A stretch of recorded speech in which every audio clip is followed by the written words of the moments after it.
Bom dia, meus amigos, minhas amigas, meus irmãos e irmãs em Cristo Jesus. Passando aqui nesta manhã de sábado, dia 5 de abril de 2025, Pastor Pedro, para deixar mais uma palavra que vem da parte de Deus, dando continuidade ao arrependimento do ser humano, ao qual começamos em Mateus. E agora vamos dar continuidade em 2 Coríntios 9 e 10. E o conceito de arrependimento é decisão de mudança total da atitude de vida em que a pessoa, por ação divina, é levada a conhecer o seu pecado e a sentir tristeza por ele, decidindo-se a abandoná-lo, baseando-se numa confiança em Deus que perdoa. Complemento do arrependimento é a fé. Então, estes dois conjuntos constituem a conversão versus remorso. Então, tem uma diferença em se arrepender e ter um remorso. Judas, quando traiu o Senhor Jesus, ele não teve arrependimento. Ele simplesmente teve um remorso. E se ele tivesse pedido o perdão para o Senhor Jesus com arrependimento, com toda certeza o nosso Deus o perdoaria. Mas a palavra fala que ele nasceu para ser o filho da perdição, né? Ele entregou porque tinha que ser assim. Mas o Pedro, quando negou o Senhor Jesus, que era discípulo dele, andou dia a dia com Jesus, negou a Jesus 3 vezes no dia, antes que o galo cante. Não o galo que é uma ave, como nas igrejas de hoje, nos templos, tem aqueles sinos que batem lá na igreja, como lá em Itapecerica, minha terra natal, tem uma matriz que o sino bate de hora em hora. E de meia em meia hora também, de 15 em 15 minutos. Vamos supor, meio-dia e 15, meio-dia e meia, 15 para 1, 13, e por aí afora vai. Então, naquele tempo tinha isso, falava galo, para não se dizer um relógio. Então, antes que o galo cante ou que o relógio toque 3 vezes, Pedro, num dia, você vai me negar. E assim aconteceu de Pedro ter negado Jesus 3 vezes. Mas logo em seguida, o Pedro se arrependeu, chegou aos pés do Senhor Jesus e disse: perdoa-me, Senhor, eu estou arrependido do que fiz. E Jesus prontamente perdoou o seu pecado. E assim, ele está pronto para perdoar os meus pecados, o seu pecado e o pecado de todos aqueles que nele crer e dar a salvação. Amém? Então, aqui em 2 Coríntios 9 e 10, vai dizer assim para nós. 2 Coríntios, capítulo 9, versículo 10. Agora folgo não porque foste contristado, mas porque foste contristado para o arrependimento, pois foste constatados, segundo Deus, que de maneira que por nós não padeceste dano em coisa alguma. Porque a tristeza, segundo Deus, opera o arrependimento para a salvação. Então temos que nos arrepender, confessar o pecado, abandonar, reconhecer Jesus como Senhor e Salvador da nossa vida e Deus nos salvar, receber nós como servos e filhos dele. Não somos nós que aceitamos ao Senhor Jesus, mas é Deus que nos aceita através de Jesus. Então Jesus diz: eu sou o caminho, a verdade e a vida, e ninguém vai ao Pai a não ser por mim. Não tem outro caminho que vai nos levar a Deus.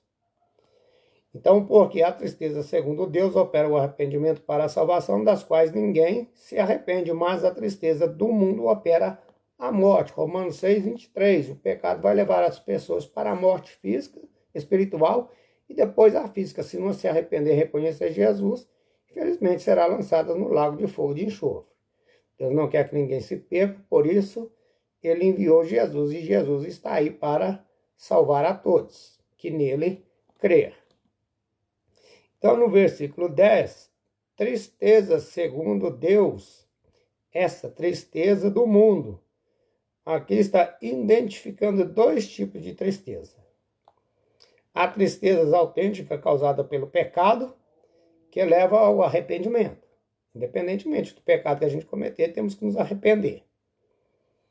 E consistente numa mudança de atitude, parar com aquele pecado e mudar de vida, que nos leva a revoltarmos contra o pecado e para voltarmos para Deus. Este tipo de arrependimento vai levar o ser humano à salvação. Para Paulo, o apóstolo Paulo, que ele estava pregando o arrependimento do pecado, é a fé em Cristo Jesus, o Filho de Deus. Então, a responsabilidade humana quando a salvação está em Mateus 3:2, qual nós já vimos no vídeo passado, em contraste aos que se arrependem e se entristecem repetidamente devido à consistência dos seus pecados. Tal tristeza conduz à morte e à condenação eterna. Está lá em Mateus capítulo 13, versículo 42, ao qual nós vamos ver. Mateus 13, 42 ao 50. E lançando-os na fornalha de fogo, ali haverá pranto e ranger de dentes, então os justos resplandecerão como o sol. No reino de seu Pai, quem tem ouvidos para ouvir, que ouça. Também o reino dos céus é semelhante a um tesouro escondido, num campo que um homem achou e escondeu, e pelo gozo dele, vende tudo quanto tens, e compra aquele campo. Outro sim, o reino de Deus é semelhante ao homem, negociante que busca as boas pérolas. Encontrando numa pérola de grande valor, foi e vendeu tudo quanto tinha e comprou-a. Igualmente, o reino dos céus é semelhante a uma rede lançada no mar e que apanha a qualidade de peixes. Estando cheia, puxam para si a praia e, arrependendo-se, assentando-se, apanham para o cesto os bons, os ruins. Porém, eles lançam fora os peixes ruins. Os bons eles guardam, os ruins eles lançam fora. Então assim será na consumação do século, no dia do juízo final. Virão os anjos e separarão os maus dentre os mortos, dentre os justos, e lançarão-os na fornalha de fogo. Ali haverá pranto e ranger de dente.